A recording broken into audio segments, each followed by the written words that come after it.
I'd like to start out by welcoming all of our viewers to the first installment of the Chad Lister Show. I'm joined by North Greenville men's head basketball coach, Chad Lister. Coach, thank you for coming out. Thanks for having me. Sure. The Crusaders are coming off a tough 52-69 loss at the hands of the Limestone College Saints. Coach, they came out and pressed you guys from the opening tip. Can you talk about how y'all handled the pressure and kind of how that affected the game?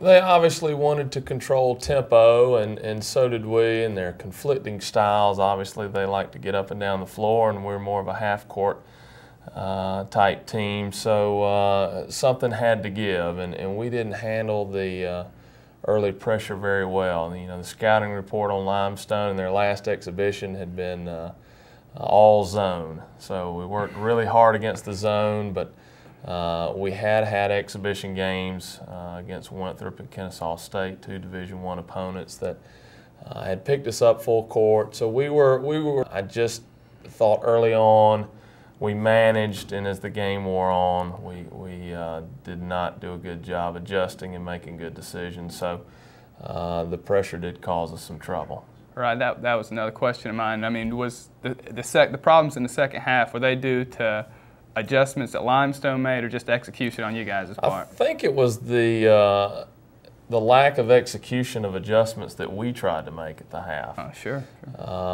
We did not do a very good job, and I talked with our players this morning about the adjustments that we were looking for in the second half and making sure we got the ball in the right hands, and we gave up a lot of easy baskets because of turnovers, and you know, credit Limestone, their pressure caused a lot of turnovers, and we certainly would like to have those points back.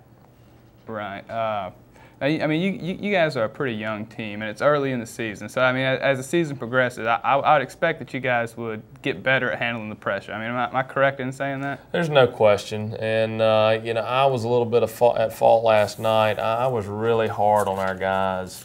And I have to step back sometimes and remember we have 10 freshmen. Right. We don't start any seniors.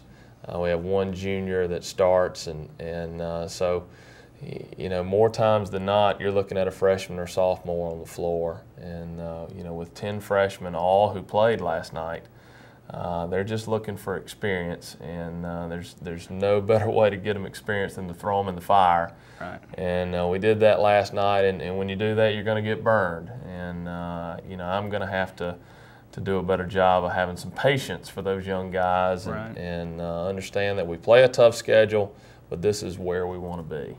I understand that. And the Crusaders were paced last night by Paul Harrison, a redshirt from Alpharetta, Georgia. He had 16 points and 9 rebounds. Can I get you to talk a little bit about how Paul played? Paul did a nice job in the first half, and we did a good job distributing the basketball and getting it down on the block. Paul was 8 of 10 in the first half, and was really scoring at will. One of our you know, adjustments at halftime was try to get the ball to the block even more in the second half, and for some reason it just didn't happen. Right. You know, our two post players, Vitko and Paul Harrison, I think they were a combined 10 of 13 maybe in the first half, and you know, in the second half they just were non-existent, and we've got to do a better job of recognizing you know, where our strengths are. And last night it was obviously on the block, but Paul did a good job. He's going to be a good player for us, freshman again, working on his post moves. He hesitates a little bit and is trying to figure out how the defense is playing him, but when he figures everything out, we think we've got a good one in Paul Harrison. Sure. Now, you mentioned Vitko. Now, he's a guy who took 3 shots last night. Now, I mean, did he just kind of get lost in the second half? I mean, are there plans to get him more involved offensively? Yeah, you know, we want Kyler involved, and in our offense, we want to try to get the ball on the block. And in the first half, it was Paul Harrison who had the hot hand. And a lot of times it's going to be a matchup issue. Paul was able to play more minutes than we thought he would have. So Kyler's going to share minutes on the block, but he's also a guy that we can count on the perimeter. Now, his confidence shooting the basketball is down a little bit. He hasn't shot the ball really well in the preseason, but you know, Kyler's going to be a big part of what we do, and we've got to continue to look for him and get him involved. And I think you'll see where his numbers will continue to climb. Okay, sure.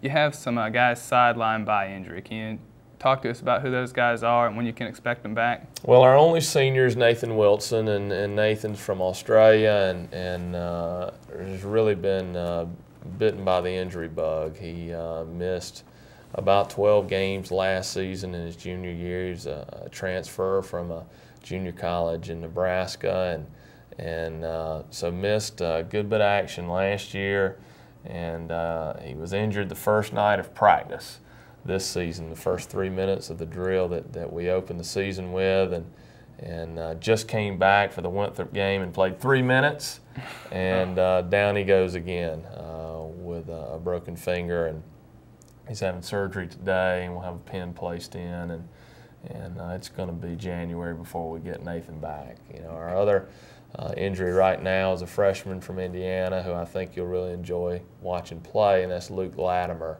Started for us at Winthrop, was out last night, possibly going to be out for another game or two with a hip pointer. So we're trying to catch a break with injuries here, but our guys are trying to rally around that and step up, and it's obviously giving some other guys opportunities on the floor. Yeah, I think that was one of the positive things from last night was that a lot of guys got to play, got to get in and get their feet wet.